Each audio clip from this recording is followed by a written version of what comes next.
Di balik keindahan Gunung Salak dan Gunung Lawang Sewu, tersimpan misteri gelap. Cuma sekedar gundukan batu dan tanah raksasa, mereka itu seolah-olah hidup, punya napas, dan nyimpen ribuan cerita. Di setiap puncaknya ada gema dari masa lalu, ada bisikan legenda, dan ada denyut dari dunia lain. Coba deh ingat-ingat lagi, pas kamu lagi sendirian di tengah sunyinya alam, pernah nggak ngerasa kayak ada yang liatin? Perasaan yang entah kenapa bikin bulu kuduk langsung berdiri. Nah, kita bakal menjelajahi puncak-puncak yang nggak cuma nguji fisik, tapi juga mental kita. Dan ini bukan sekedar kumpulan cerita hantu ya, tapi ini tuh semacam jendela buat ngerti betapa dalamnya budaya dan kepercayaan di negara kita.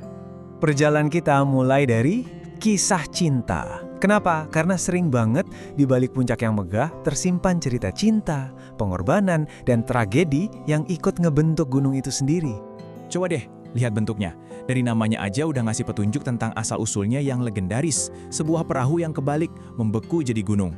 Tapi, kok bisa? Jadi, ceritanya karena sang kuryang marah permintaannya yang mustahil itu nggak terpenuhi, dia nendang perahu raksasa itu sampai terbalik. Dan ledakan amarah yang dahsyat itulah yang sekarang kita kenal sebagai Gunung Tangkuban Perahu, sebuah monumen dari cinta terlarang. Oke, kita geser sedikit ke Jawa Timur. Ke lautan pasir dan kawah dramatis Gunung Bromo. Di sini, sebuah legenda cinta dan pengorbanan itu nggak cuma jadi cerita, tapi terus hidup dalam sebuah ritual tahunan yang sakral banget. Legenda ini kan tentang Roro Anteng dan Joko Seger yang harus mengorbankan anak bungsu mereka ke Kawah Bromo untuk menenangkan para dewa. Nah, sampai hari ini, masyarakat Tengger masih melanjutkan tradisi ini lewat upacara kasada dengan melempar hasil bumi ke kawah sebagai pengingat akan pengorbanan itu. Dari kisah cinta manusia, sekarang kita naik lebih tinggi lagi. Kita ke puncak-puncak yang dipercaya sebagai tempat tinggalnya para dewa, tempatnya entitas yang jauh lebih agung dari kita semua. Semeru tuh bukan cuma gunung tertinggi di Jawa loh. Dia dianggap sebagai paku bumi, semacam poros spiritual yang menjaga keseimbangan Pulau Jawa. Masyarakat percaya, disinilah singgasana para dewa berada. Tempat mereka ngawasin dunia kita. Makanya buat para pendaki, sampai ke Mahameru itu lebih dari sekedar pencapaian fisik. Ini tuh semacam ziarah. Ada kepercayaan kalau mereka yang berhasil sampai puncak dengan niat yang tulus bakal dapat berkah atau petunjuk khusus dari para dewa. Kalau di Lombok, Gunung Rinjani punya penguasanya sendiri. Bukan dewa, tapi seorang ratu yang kuat dan misterius. Namanya Dewi Anjani. Kerajaannya nggak kelihatan, tapi kehadirannya sangat dihormati di sana. Kisah perubahannya ini luar biasa banget. Jadi Dewi Anjani itu dulunya seorang putri manusia.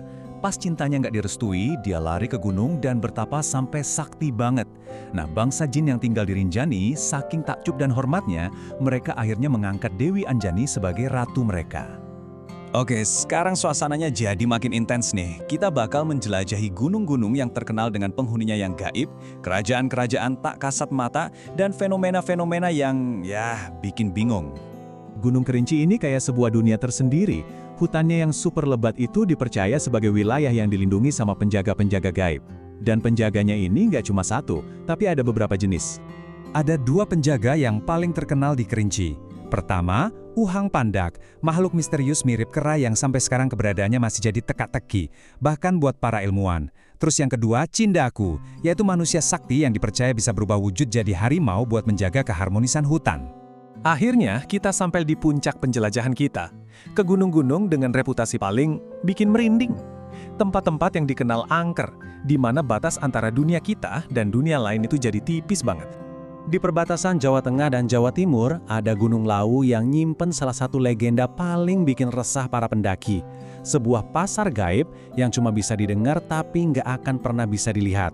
Coba deh bayangin, kamu lagi mendaki, hening, tiba-tiba kamu dengar suara riuh kayak di pasar, terus ada yang nawarin dagangan. Katanya sih, nasihatnya itu belilah sesuatu dengan cara lempar koin atau ambil aja sehelai daun sebagai pembayaran simbolis buat nunjukin rasa hormat. Makanya mendaki Lawu itu bukan cuma soal kuat-kuatan fisik, tapi juga soal mental dan etika.